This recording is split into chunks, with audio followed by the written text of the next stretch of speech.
Damos inicio a un curso sobre el Espíritu Santo que lleva por título El Maestro Interior y que se encuentra formado por 4 cápsulas, por 4 videos que yo voy a estar subiendo en estos días en el canal y que luego voy a agregar a la lista para que los puedan ver de forma completa y con la secuencia para que se vaya entendiendo lo que decimos de la parte 1 a la parte 4.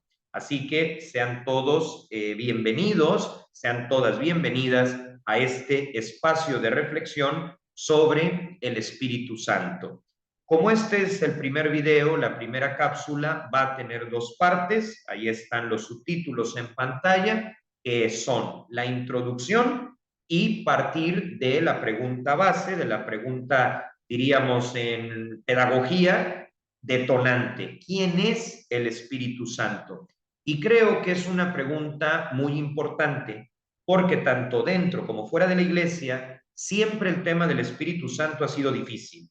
¿Por qué difícil? Él no es complicado, es más bien el imaginario que hemos construido nosotros acerca de Dios. Por ejemplo, nos resulta más fácil imaginarnos a Dios Padre como aquel señor de una barba muy larga, color blanco, de unos 70 años de edad, y nos resulta también pues mucho más fácil imaginar a Jesús como un treintañero, ¿verdad? Que anda pues en diferentes ciudades hablando sobre la fe, curando a los enfermos. Y no es que esto no los inventemos, realmente pues Jesús hizo esto, pero a lo que yo voy es que nos es más fácil imaginarnos a Dios Padre y a Dios Hijo que al Espíritu Santo, que nos resulta todavía más intangible, que nos resulta difícil de cuadrar en algo, digamos, de nuestro día a día. Es verdad que le hemos señalado signos que además están en la Biblia y que nos permiten identificarlo, por ejemplo, el de las lenguas de fuego, el de la paloma que desciende, y todo eso está muy bien, pero muchas veces ya en el día a día, cuando uno se acerca a la fe o se la tiene que explicar a otro, pues empiezan las complicaciones y entonces el Espíritu Santo muchas veces ha sido, como se le ha llegado a llamar incluso en la cultura griega, cuando llegó San Pablo,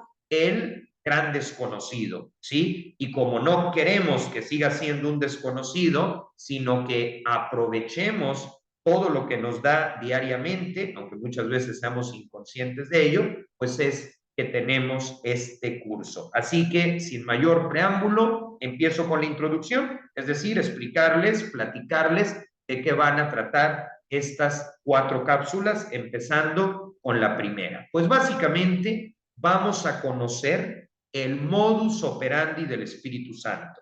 La expresión modus operandi está en latín y la podemos entender como la mecánica que sigue el Espíritu Santo al actuar en nosotros y, por supuesto, en la historia personal, en la historia colectiva, en la historia de la humanidad. Pero el Espíritu Santo, precisamente desde su modus operandi, se nos va a mostrar, se nos va a narrar como el maestro interior. Podríamos decir, el coach por excelencia a la hora de ir conociendo a Jesús, a la hora de ir asimilando su mensaje. Sin embargo, asimilar el mensaje, este maestro interior, es el más peculiar de todos, podríamos decir, el más original, porque su estilo pedagógico es muy rompedor.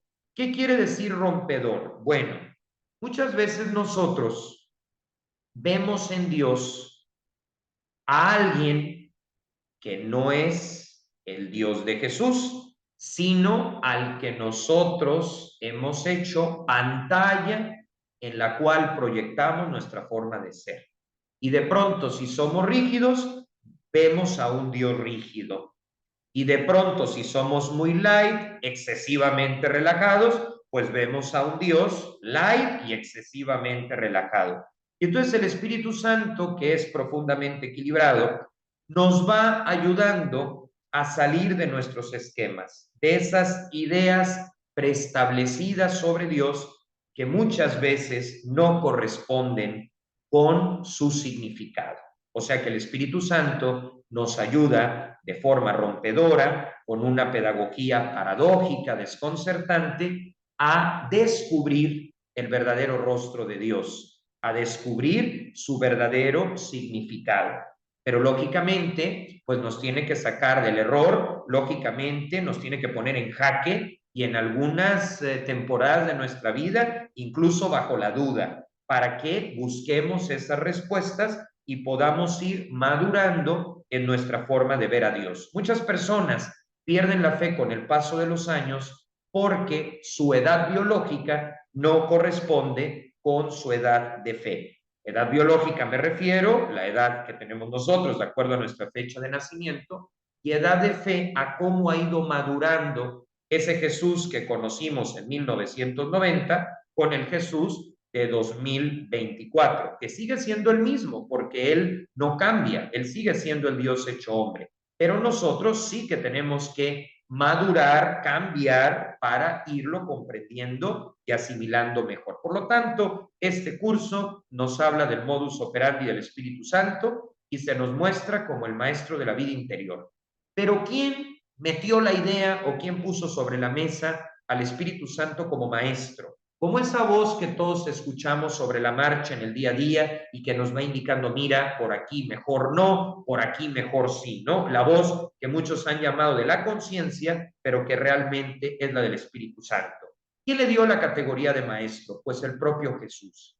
Y la evidencia más clara la tenemos en el Evangelio de Juan, cuando él narra que Jesús dice, el Espíritu Santo que el Padre enviará en mi nombre, les enseñará todo y les recordará lo que les he dicho.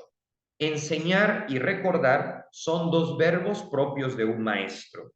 Por eso es el propio Jesús el que le da este adjetivo al Espíritu Santo, bajo estos dos verbos que los va a ir trabajando en nosotros. Enseñar y recordar. Enseñarnos, pues porque la vida no es fácil, las relaciones humanas tienen muchos recovecos, entonces el Espíritu Santo nos va ayudando a que seamos nuestra mejor versión, pero también nos recuerda, sobre todo en los momentos de dificultad, en los momentos de dolor, nos recuerda lo que valemos y nos recuerda que no estamos solos. O sea, el Espíritu Santo te enseña, pero cuando ve que te empiezas a olvidar porque la vida se complica, porque empezamos a entrar en crisis, llega para recordar que valemos y que somos tan queridos que nuestra persona es el resultado de un pensamiento de Dios, porque nadie se repite.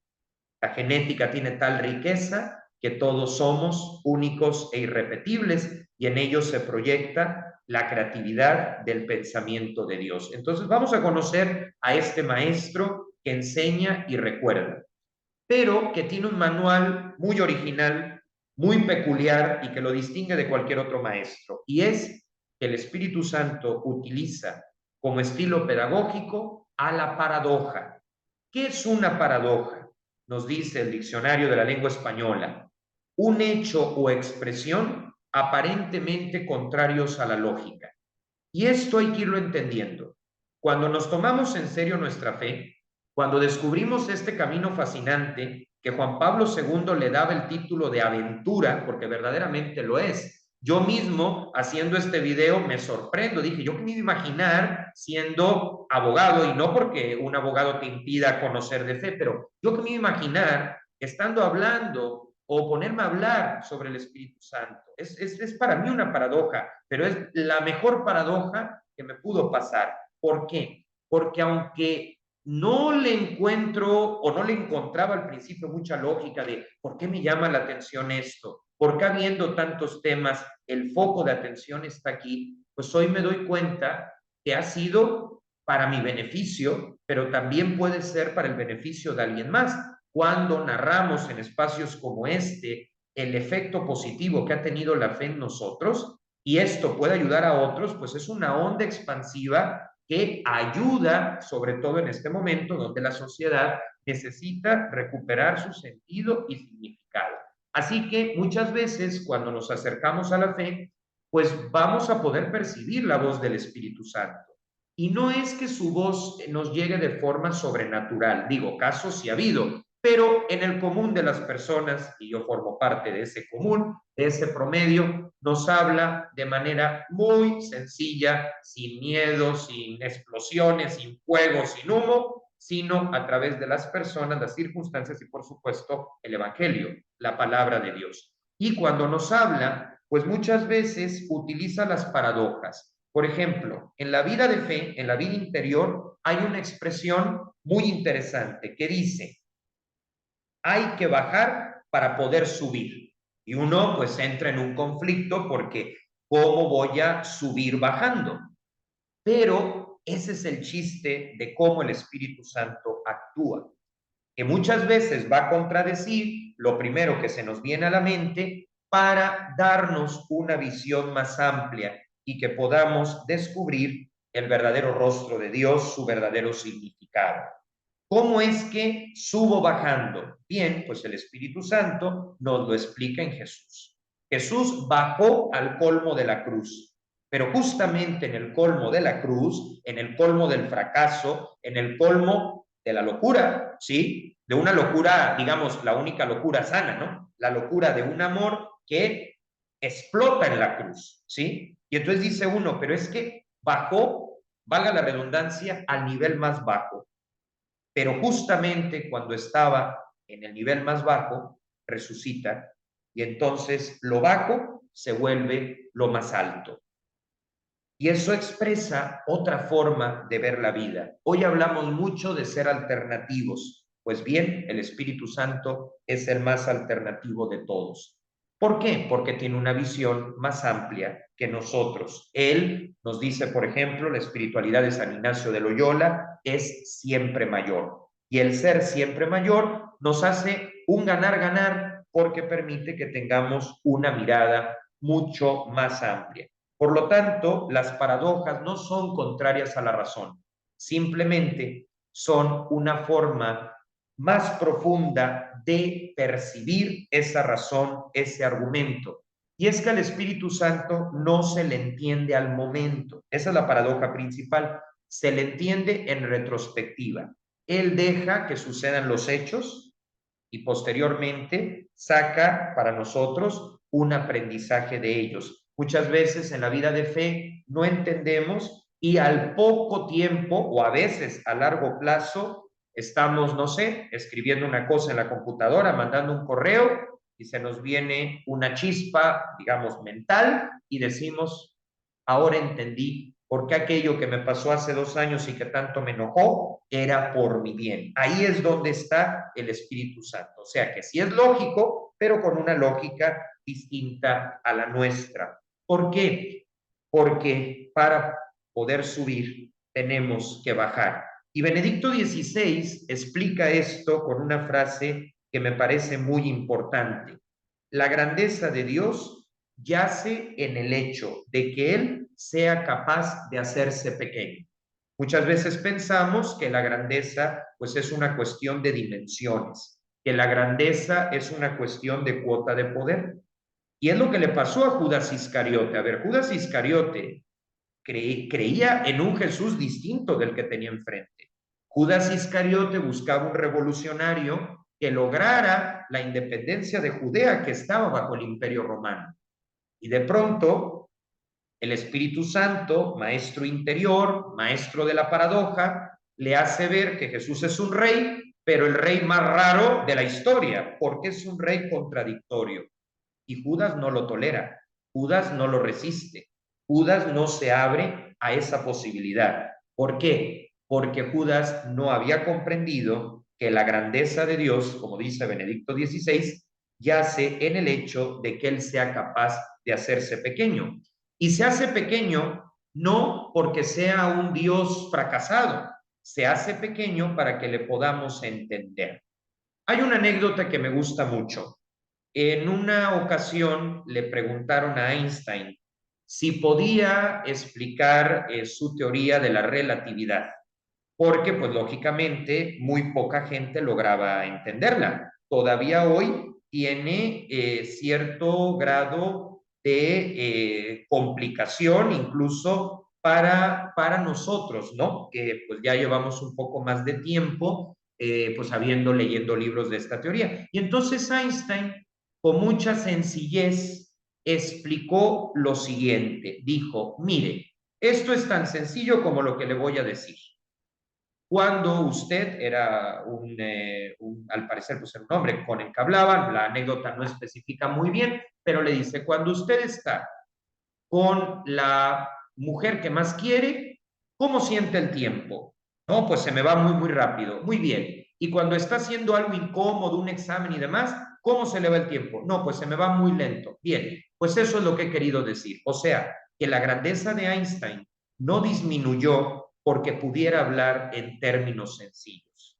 Y eso es justamente lo que el Espíritu Santo nos enseña hoy en esta introducción. Vamos a conocer al maestro de la paradoja, al maestro de lo aparentemente ilógico, pero que sobre la marcha se nos muestra como el que tiene la razón, pero una razón que dialoga con nosotros, una razón que entra en nuestro contexto y que incluso nos habla desde nuestros intereses y desde nuestra forma de ser.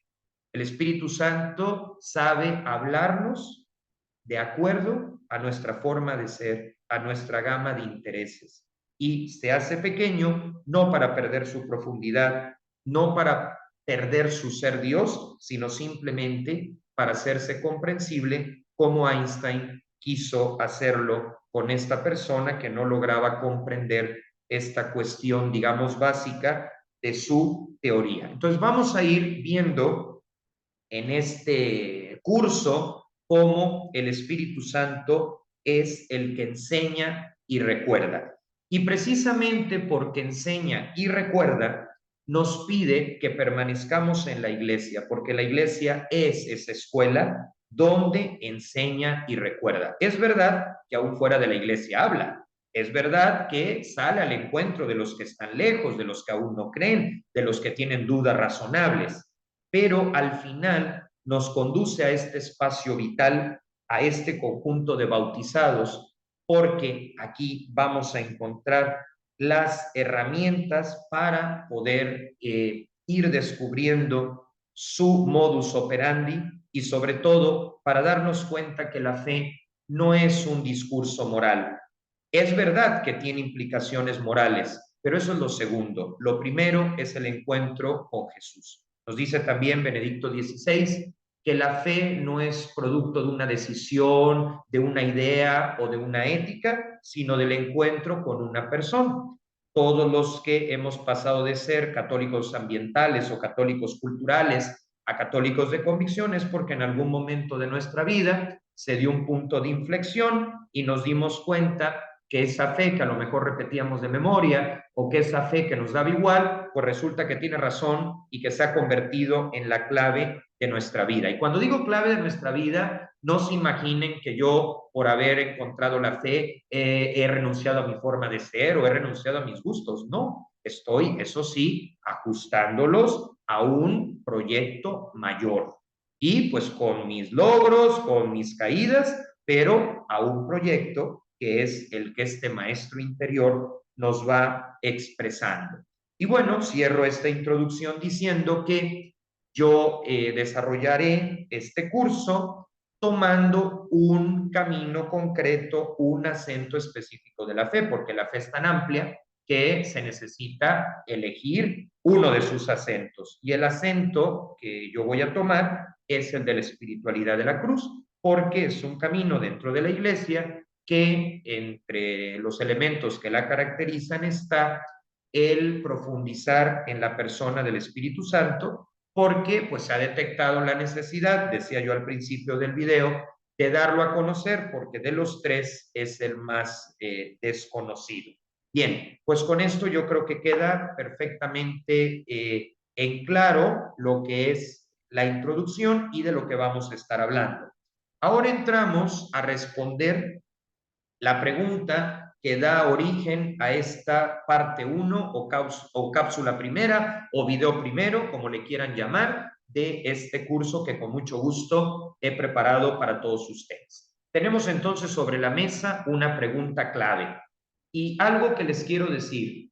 Uno no puede decirse creyente si antes no ha pasado por alguna pregunta o por una duda. El Espíritu Santo no da la respuesta si antes no da la duda. Eso es bien importante, es parte de su mecánica. La duda activa en el ser humano la sana curiosidad que nos lleva a empezar a buscar. Y en algunos casos, como le dijo Ambrosio a San Agustín, dejarnos encontrar por esa respuesta. Entonces, aquí está la pregunta. ¿Quién es el Espíritu Santo? Pues hay muchas formas de responderla. Yo voy a utilizar la más directa. Pues sabemos que es la tercera persona de la Santísima Trinidad y la Iglesia nos explica que se trata de aquel que nos enseñará todo, que se trata del Padre de los pobres, del dador de los dones, del amor entre el Padre y el Hijo, de la luz que penetra en lo profundo, etc. Pero básicamente la tercera persona de la Santísima Trinidad y aquel que nos enseñará todo. Por favor, detengámonos en esto. La palabra aquel personifica al Espíritu Santo. Y esto es muy importante porque hay personas que piensan que Dios es algo equiparable a la energía, equiparable a las vibraciones. No, Dios no es algo, Dios es alguien, porque si fuera algo, no podríamos comunicarnos con Él a través de la Biblia y no podríamos comunicarnos con Él a través de la misa y no podríamos comunicarnos con Él a través de la oración. Yo no le puedo hablar al sol porque el sol es inanimado, pero sí le puedo hablar al Espíritu Santo porque es persona, el que enseña y el que recuerda.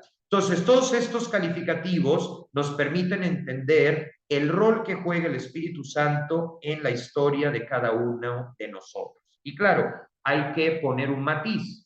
Hay personas que me han preguntado, a ver, Carlos, tú eres católico, pero a mí no me queda muy claro si ustedes son monoteístas o politeístas, ¿no? Y cuando la primera vez que me hicieron ese comentario, pues sí me sacó bastante de onda, porque yo decía, bueno, a mí me queda muy claro que somos monoteístas, pero la persona lo preguntaba por la Santísima Trinidad, Dios Padre, Dios Hijo, Dios Espíritu Santo. Es un solo Dios, solo que tiene tres personas, por lo tanto, somos monoteístas y compartimos esto con los judíos y por supuesto con los musulmanes. Somos religiones abrámicas y por lo tanto monoteístas. Bien, lo que yo hice pues fue explicarle lo siguiente. Le dije, ¿tú cómo te llamas? No voy a decir el nombre, diré uno hipotético. No, pues me llamo Pedro. Le digo, ok, Pedro, tú tienes papás, por lo tanto, pues eres hijo. Tienes dos hermanos, por lo tanto, eres hermano. Pero pues eres también arquitecto, ¿no? Entonces, ¿son tres Pedros o es el mismo Pedro con tres roles? Ah, no, pues es el mismo Pedro con tres roles. Le digo, pues aunque escala, esa es una comparación que te puede servir. Dios se expresa como padre y madre, Dios se expresa en la persona de Jesús y Dios se expresa a través del Espíritu Santo, ¿no? De ese amor entre el Padre y el Hijo y aquel que nos viene a enseñar que Jesús es la verdad, ¿sí? Una verdad que se hizo persona, una verdad que se ha hecho palabra accesible, que podemos leer, que podemos escuchar, una verdad que nos ayuda a vivir mejor, porque el objetivo de la fe es la felicidad. El objetivo de la fe es que vivamos lo mejor posible.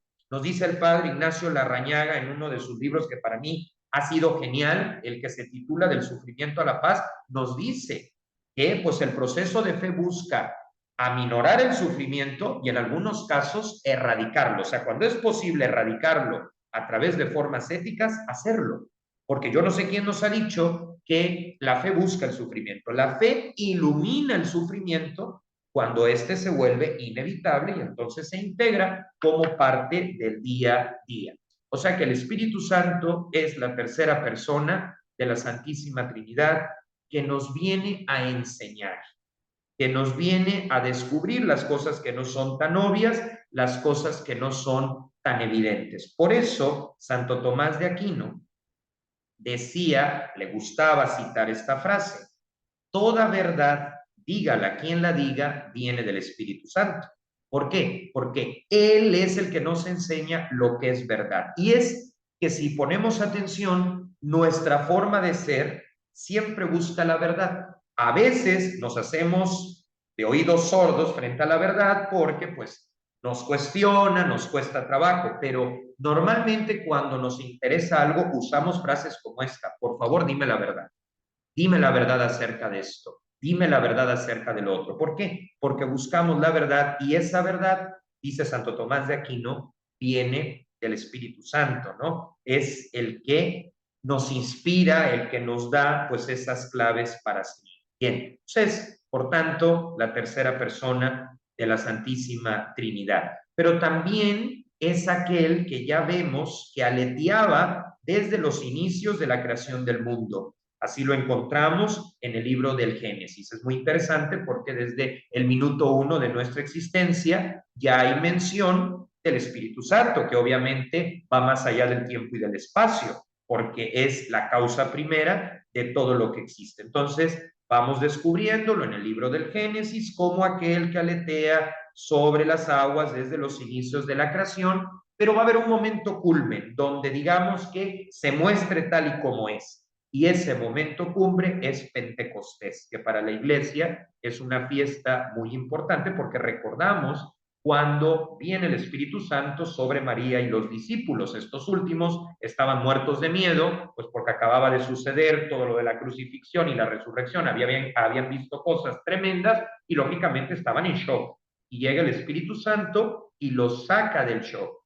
Se muestra tal y como es, generando en esos discípulos, nosotros nos parecemos mucho a ellos, por entonces encerrados y asustados, el valor de la fe que los sacó de su comodidad y los puso en camino, a la par que le regaló sus 7 dones y sus 12 frutos. ¿Qué es esto de los 7 dones y de los 12 frutos? Yo lo explico de la siguiente manera.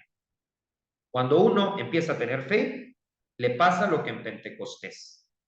Deja de escuchar sus miedos y sale para ponerse en camino.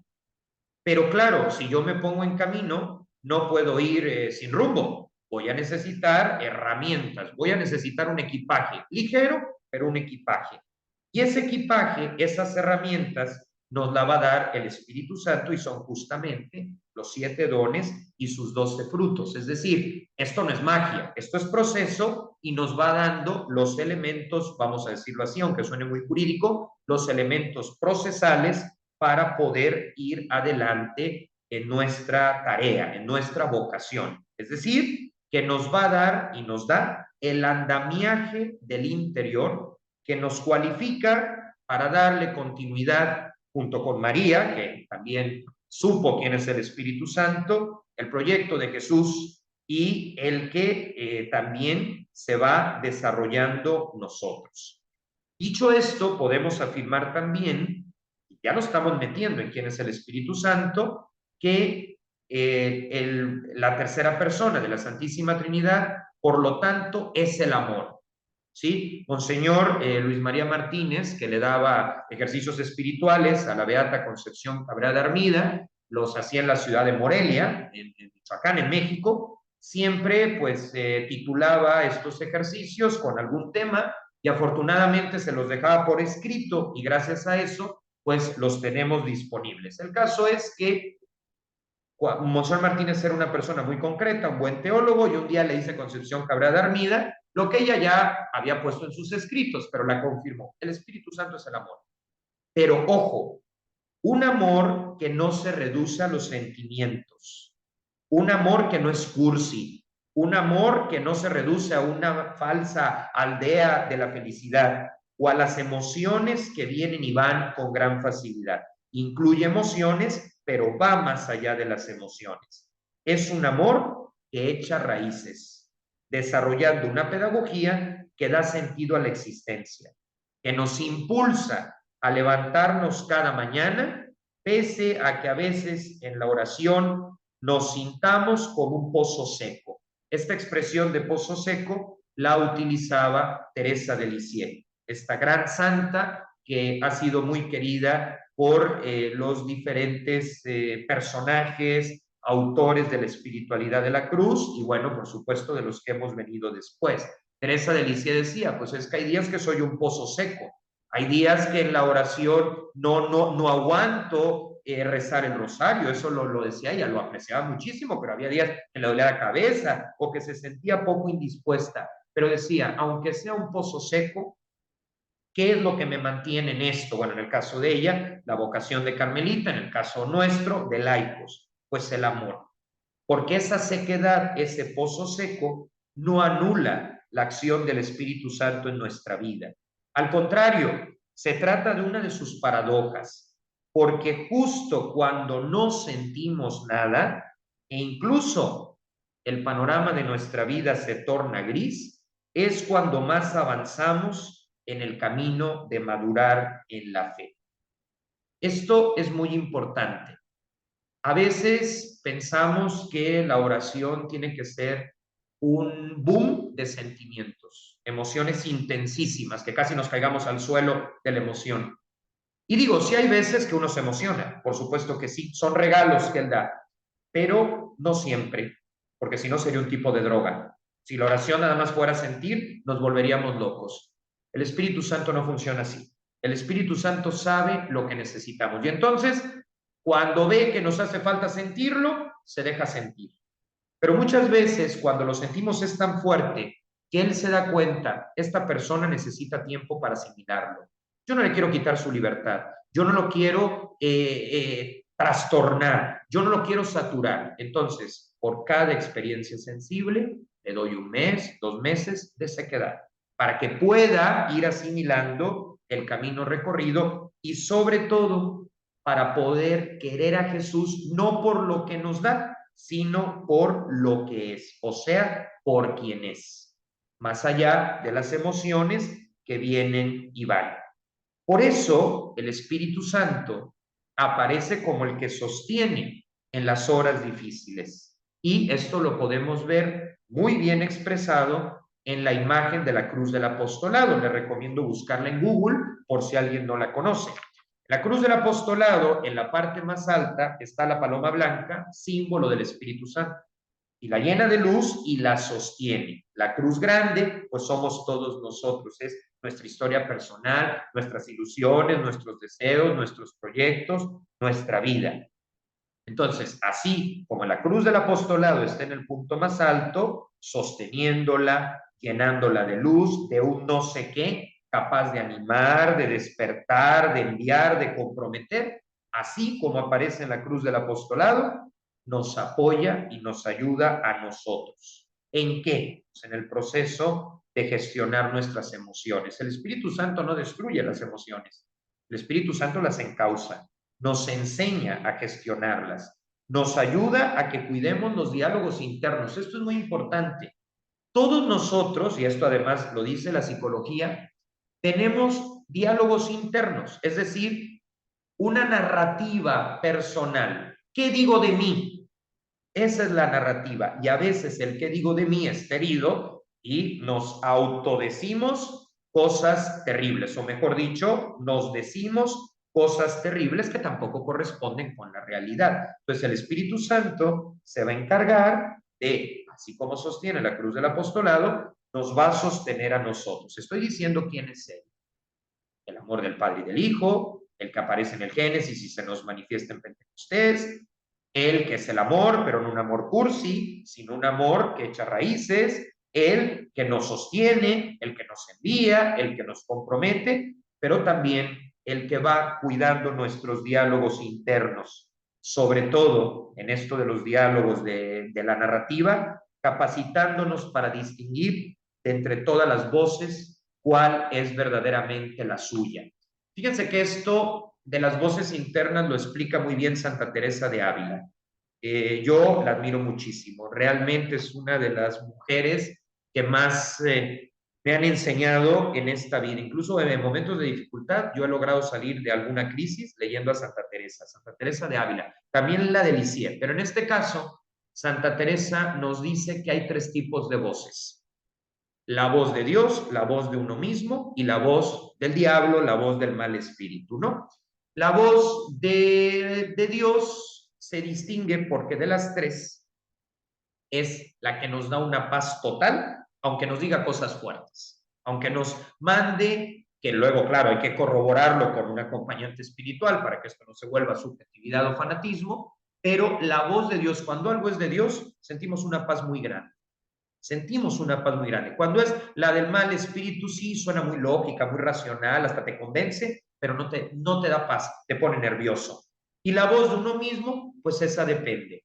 En algunos casos, sí, pues si coincide con la de Dios, nos va a dar paz. Y si no coincide con la de Dios, no. O sea que, dice Santa Teresa, para poder reconocer de entre todas las voces cuál es la del Espíritu Santo, checa cuál te da paz, pero paz verdadera.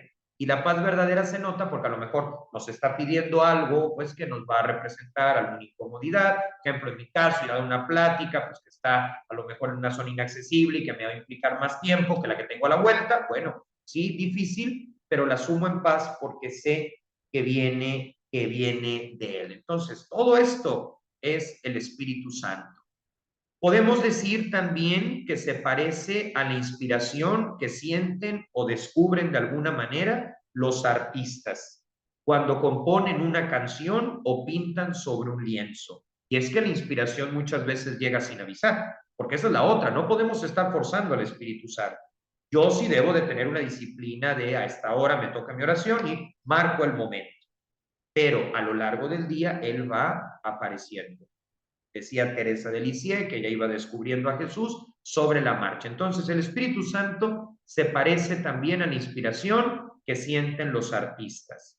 Así nos inspira a dar lo mejor de nosotros mismos. El empuje que produce el hecho de encontrarnos con Él no es simplemente querer hacer algo llenándonos de pensamientos o de actividades, sino más bien dejarnos habitar por su presencia. A veces pensamos de que el Espíritu Santo es solo hacer cosas, pero no. Hacer cosas es una consecuencia, pero sobre todo dejarnos habitar por su presencia. ¿Qué es esto de dejarse habitar por su presencia? Yo la primera vez que lo oí, a mí luego estas frases tan técnicas o tan piadosas me sacan de onda, pero ya lo he ido entendiendo. Dejarse habitar por su presencia es reconocer que está en mí. Y entonces, como reconozco que está en mí, hago lo demás. Es decir, vivirlo. Eso es dejarse habitar por el Espíritu Santo. El Espíritu Santo es vivirlo. Y como decía el venerable siervo de Dios, Félix de Jesús Rullet, tratarlo diariamente en la oración para poder, como decía él, vivir nuestra fe con entusiasmo y con amor ardiente. Gracias a sus paradojas, a las del Espíritu Santo, consigue sacar, y esto es lo valioso, incluso de lo malo e incómodo, cosas positivas, contribuyendo a que podamos ir asimilando los valores del Evangelio.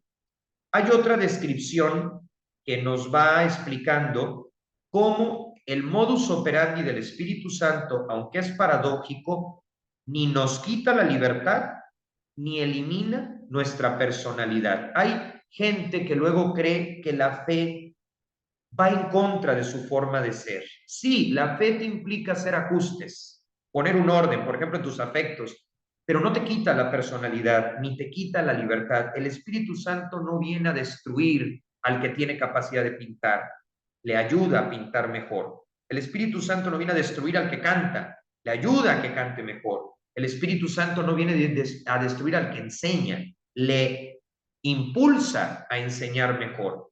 Y esto de que el Espíritu Santo nos dé espacio, porque si no sería un amor tóxico, nos lo explica muy bien la sierva de Dios, Ana María Gómez Campos, en un texto que les leo a continuación. Recuerden que estamos viendo quién es el Espíritu Santo y también se le puede definir por sus efectos, por lo que produce en nosotros. Claro, definir entre comillas, porque el Espíritu Santo va más allá de un concepto. Nos dice la Madre Ana María Gómez Campos, con delicadeza inigualable, se acerca a cada alma, soplo del Altísimo que puede fundirse con la luz increada para transformarla en Jesús. La acción de este divino espíritu no es exterior ni intermitente, sino íntima y constante. Entra a las profundidades de las almas para hacer de ellas su morada.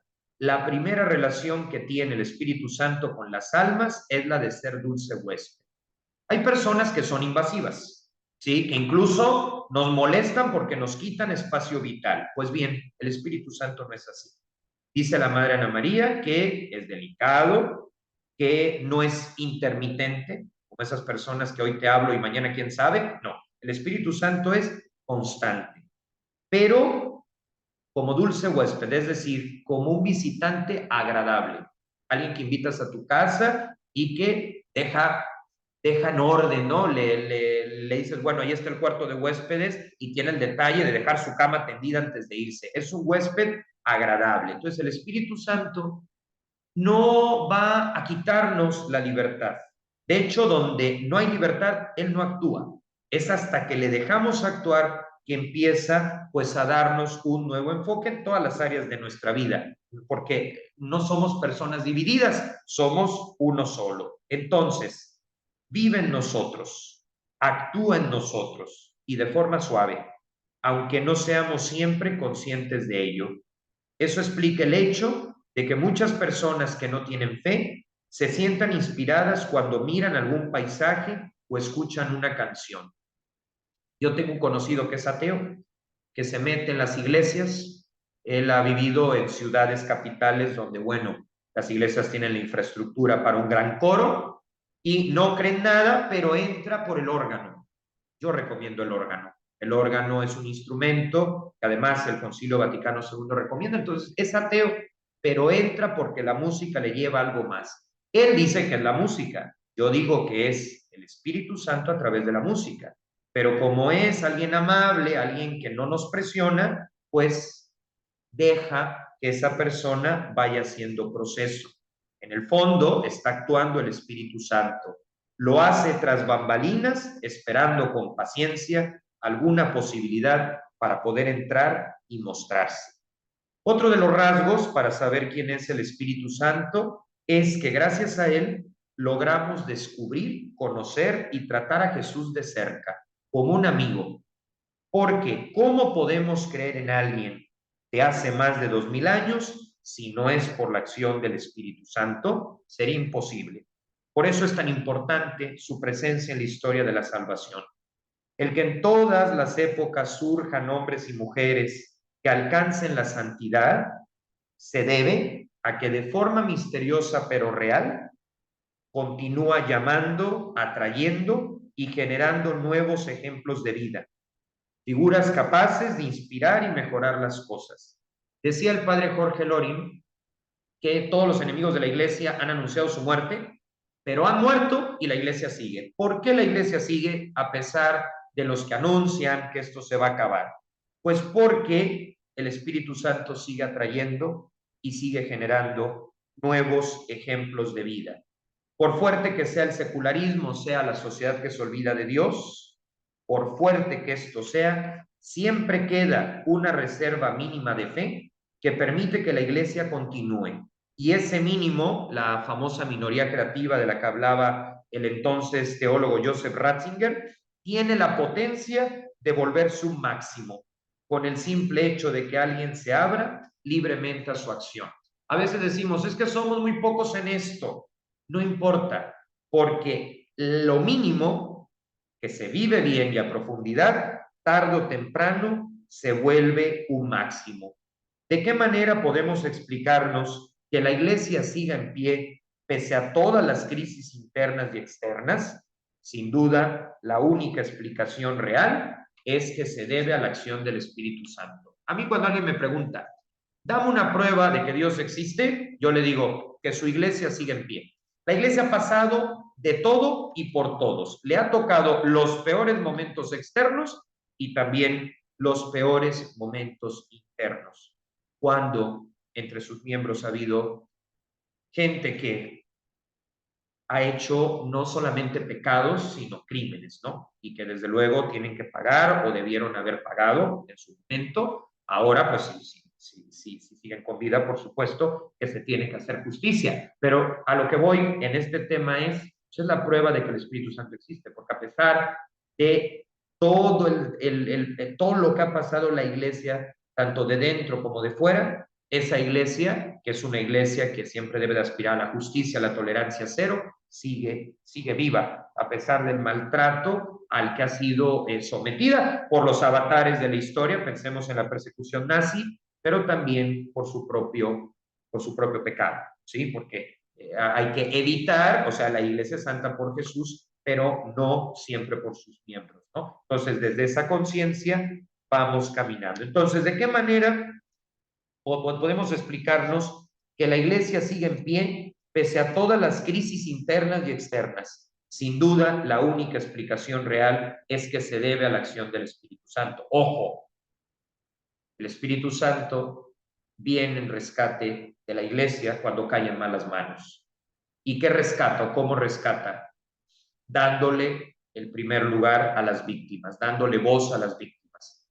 El Espíritu Santo rescata a la iglesia a través de las personas que se acercan reclamando justicia y que siempre hay que escucharlas y que siempre hay que ayudarlas y que nunca, afortunadamente, pues a muchos de nosotros no nos ha tocado un caso así, pero que nunca hay que mirar para otro lado. Bien, tiene lógica que el Espíritu Santo exista y participe en el devenir histórico, sanando las heridas y también promoviendo la justicia. Esto no significa que el Espíritu Santo suplante a la voluntad humana. Esto no significa que nos quiera sustituir y que le podamos echar el paquete a él en forma irresponsable. No, simplemente que nos invita constantemente a la conversión, al cambio, al hecho de saber reconocer de nuevo a Jesús como clave para vivir y generar una sociedad que se ponga en camino. O sea, la fe no nos aísla de la sociedad, nos lleva a comprometernos con ella. El que verdaderamente es místico es profundamente social. ¿Qué quiere decir esto?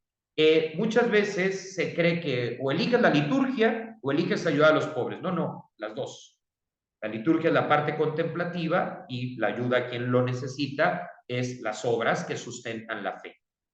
El Espíritu Santo también, y ya para ir cerrando este primer video, nos conoce como nadie y justo por eso es el mejor de los maestros. Tiene el panorama completo, identifica claramente, lo decíamos hace un momento, nuestro contexto, gustos y lenguajes, es decir, se adapta a la realidad de cada uno de nosotros. Lo hace, como ya se dijo, de forma pedagógica, casi didáctica, o sea, paso a paso. No es la violencia su camino, pues incluso en las situaciones fuertes de la vida nos da una paz inexplicable, pero capaz de ayudarnos a superar cualquier obstáculo. Su enseñanza se va dando sobre la marcha, como decía Teresa de Lisieux, en lo cotidiano de cada momento. De ahí la necesidad de hacernos conscientes de su presencia.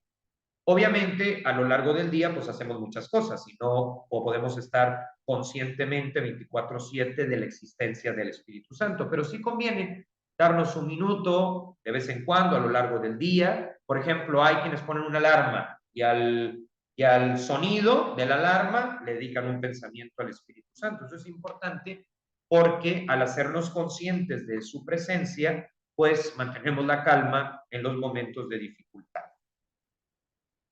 Así las cosas, pues eso es el Espíritu Santo. Con todo, ya lo decíamos, pero lo reafirmo, sigue siendo el Dios desconocido, motivo por el cual me he sentado a grabar como aporte, yo sé que no es la gran cosa, pero como aporte, este curso. Sigue siendo el Dios desconocido, una expresión antigua y al mismo tiempo actual. Necesitamos saber quién es para poder entrar en contacto con Él y descubrir la grandeza del mundo interior que permite aportar cosas positivas al exterior, al mundo, a las personas, incluso yo diría de manera especial a los que están lejos, de una manera más articulada y significativa. Por ello hemos iniciado este curso preguntándonos acerca de su persona, porque no está de más recordar que no es algo sino alguien. En él no hay abstracción, es intangible, pero no por ello ajeno o distante. El otro día me decía una persona, fíjate que cuando me pongo a rezar, empiezo a pensar en que tengo que ir al banco, en que mañana vence mi tarjeta, en que tengo que tomarme unas fotos para el pasaporte, y pues esta persona se sentía mal de estar pensando en todo menos en Jesús. Pero yo le dije, pues que el Espíritu Santo no es abstracto. Y le cité una frase del padre Congar, que tiene una obra muy importante sobre el Espíritu Santo. El padre Congar, dominico del Concilio Vaticano II, decía que cuando hiciéramos una oración y se nos vinieran a la mente pues todo lo que teníamos que hacer en el día, ese era el contenido de nuestra oración, que no había oración más sincera que esa, porque lo que nos interesa, le interesa a Él. Y finalmente, la oración es platicarle, ¿cómo vamos? ¿Qué nos está pasando? Por eso, en Él no hay abstracción. Es intangible, pero no por ello ajeno o distante. Al Espíritu Santo se le percibe o conoce por sus efectos.